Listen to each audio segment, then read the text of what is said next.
नमस्कार मित्रों, मैं हूं आशुतोष कुमार मिश्र और आप देख रहे हैं यूथ स्टडी। अगर आप किसी भी प्रकार के प्रतियोगिता परीक्षाओं की तैयारी कर रहे हैं, किसी भी प्रकार के एंट्रेंस एग्जाम की तैयारी कर रहे हैं जिसमें मैथ के क्वेश्चन पूछे जाते हैं और आपको मैथ नहीं आता, इसलिए आप परेशान हैं, तो परेशान ना होइए, क्योंकि हम लेकर के आए हैं मैथ का संपूर्ण सलूशन। यहाँ पे आपको मैथ सीखने के लिए मिलेगा। अगर आपको मैथ बिल्कुल भी नहीं आता तो इस चैनल को सब्सक्राइब कर लीजिए और हमारे वीडियो को नित्य प्रतिदिन देखिए। आपको निश्चित ही मैथ आ जाएगा, आ ही नहीं जाएगा बल्कि आप मैथ के मास्टर बन जाइएगा। तो हमने शुरू किया था नंबर सिस्टम। नंबर सिस्टम में एक पहला वीडियो हमने डाल दिया है जिसमें हम विभाज्यता के अलग अलग नियमों को बताए हैं। इस वीडियो में हम बात करेंगे संख्याओं के भाग संक्रिया। इसमें हम अलग अलग तरह के क्वेश्चन को समझेंगे। सबसे पहले तो हम सभी लोगों को एक सूत्र याद करना पड़ता है, तो उसके लिए कुछ चीज़ें हमें जानना पड़ता है। इसको हम कहते हैं भाजक, ये होता है भाज्य, और इसको कहते हैं भागफल। और सबसे नीचे जो यहाँ पर बचता है इसको कहते हैं शेषफल। अब एक सूत्र हमें याद करना होगा।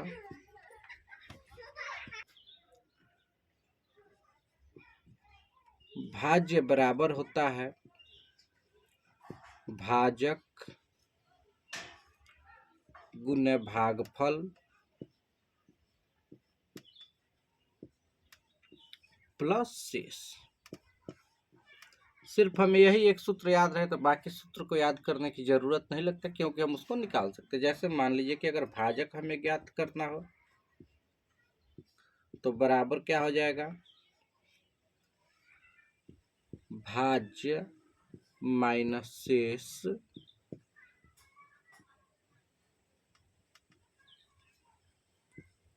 शेष बत्ता में हो गया भाग। इन्हीं दोनों सूत्र की सहायता से हम भाग के संक्रिया संबंधी सारे क्वेश्चन को हल कर सकते हैं। उदाहरण के लिए क्वेश्चन देखते हैं। क्वेश्चन कह रहा है कि किसी संख्या में, यानी वह संख्या कौन सी है हमें नहीं पता है, 14 से भाग देने पर, यानी कि यहाँ पर तो 14 है, 14 से भाग देने पर भागफल यानी कि 12 और शेष हो गया 5। यानी कि इस क्वेश्चन में हमें ज्ञात क्या करना है, तो आप सभी लोग एक बार बताएंगे। तो यहाँ पर इस क्वेश्चन को देखने के बाद हमें पता चल गया कि भाजक जो है वह 14 है, भागफल 12 है और शेष जो है वह 5 है। अब भाज्य हमें निकालना है, तो भाज्य का सूत्र लिखेंगे। भाज्य बराबर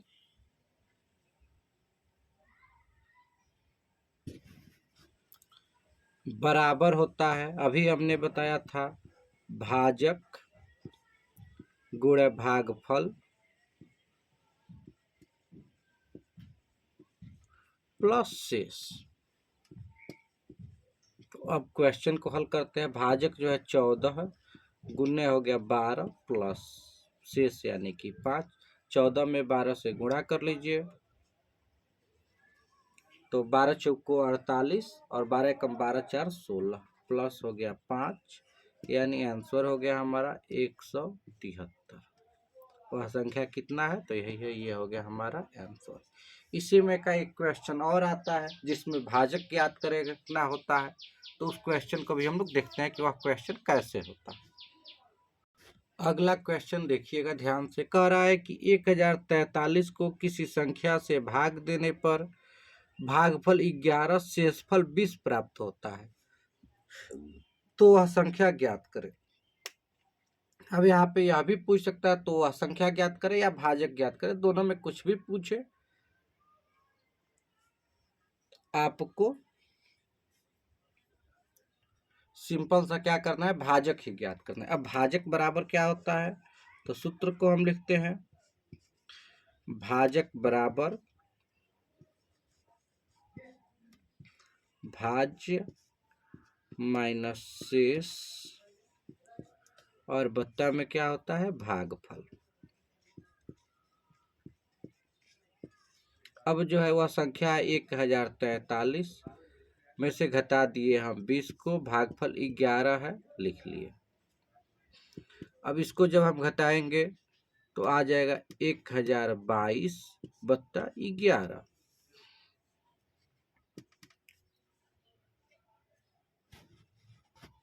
देखिए यहाँ पे घटाने में कुछ मिस्टेक हो गया, यहाँ पे हो गया 1023। अब इसमें हमने क्या किया 11 से भाग दिया, तो भाग देने पर जो है वह 93 बार में जाएगा। आप लोग भाग देकर चेक कर लीजिएगा, यही क्या हो गया वह संख्या हो गया या आंसर हो गया या भाजक हो गया। ये था भाग संबंधी दूसरे टाइप का प्रश्न। एक तीसरे टाइप का भी प्रश्न आता है इसी में। ये क्वेश्चन कर रहा है कि 1000 में वह कौन सी छोटी से छोटी संख्या घटाई जाए कि शेष बची संख्या 19 से पूर्णतः विभक्त हो जाए।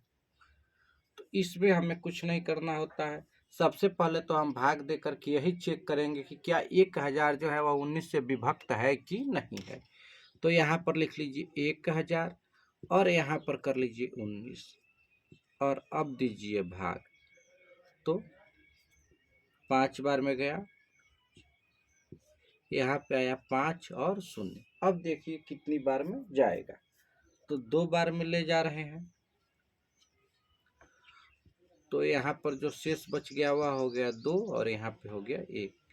यानी कि अगर हम 12 को घटा दें तो जो शेष बचेगी वह संख्या क्या होगी 19 से पूर्णतः विभक्त होगी। तो यहाँ पे कह रहा है कि शेष बच कौन सी छोटी संख्या घटाई जाए, तो आंसर हो गया 12। छोटी संख्या कौन सी घटाई जाए, तो 12 घटाई जाए। ये हो गया अगले टाइप का प्रश्न। एक और टाइप का इसी में प्रश्न बनता है। यहाँ पर जैसे कि पिछले क्वेश्चन में कहा था कि घटाई जाए, वहीं पे पूछ सकता है कि जोड़ी जाए। जैसे 1000 में वह कौन सी छोटी से छोटी संख्या जोड़ी जाए कि प्राप्त संख्या 19 से पूर्णतः विभक्त हो जाए। तो अब यहाँ पे भी हम वही काम करेंगे, बस इसमें थोड़ा सा चेंज करेंगे।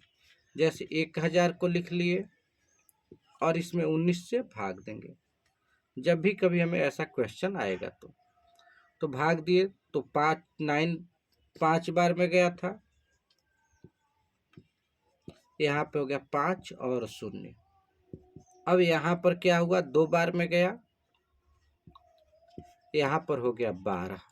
ये 12 शेष बचा, तो अब यह तो घटाएंगे तब कटेगा, तो इसके लिए अब हमें जोड़ने पे क्वेश्चन कर रहा है, तो इसलिए इसके लिए हम क्या करते हैं कि यहाँ पर जो संख्या है यानी 19 और 19 में से शेष बची संख्या घटा देते हैं, जो आएगा वही क्या होगा आंसर हो जाएगा। यानी कि हमारा 7 क्या हो गया, वह छोटी संख्या कौन सी है, तो वह छोटी संख्या 7 है, जिसको जोड़ दिया जाए तो प्राप्त संख्या क्या होगा 19 से पूर्णतः विभक्त होगा।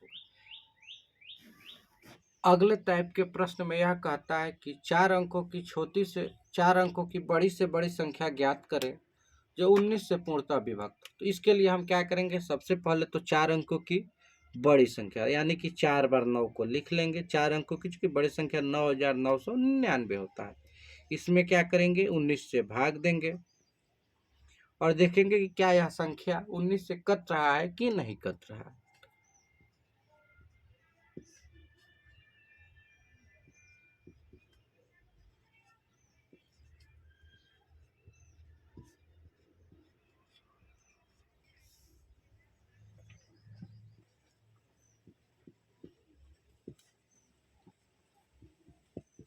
यहाँ पर जो शेष बच जा रहा है, क्या बच रहा है 5 बच जा रहा है। तो अब यह तो कट नहीं रहा है और 5 अंकों की बड़ी से बड़ी संख्या कह रहा है, तो इसलिए हम क्या करेंगे 9999 में से इस 5 को घटा देंगे, जो आएगा वही हमारा आंसर हो जाएगा। यानी कि 9994, 4 अंकों की वह सबसे बड़ी संख्या जो 19 से क्या होगी पूर्णतः विभक्त होगी। अगर बाय द वे मान लीजिए कि यहाँ पे बड़ी से बड़ी पूछा था, अगर क्वेश्चन में कह देता छोटी से छोटी संख्या ज्ञात करें, तब क्या करते, उसको भी यहीं पे समझ लेते हैं।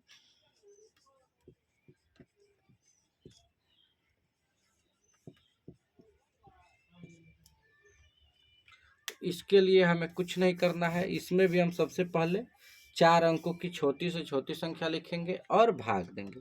तो जैसे मान लीजिए कि 19 से हम भाग देना है, 4 अंकों की छोटी से छोटी संख्या हो गया 1000।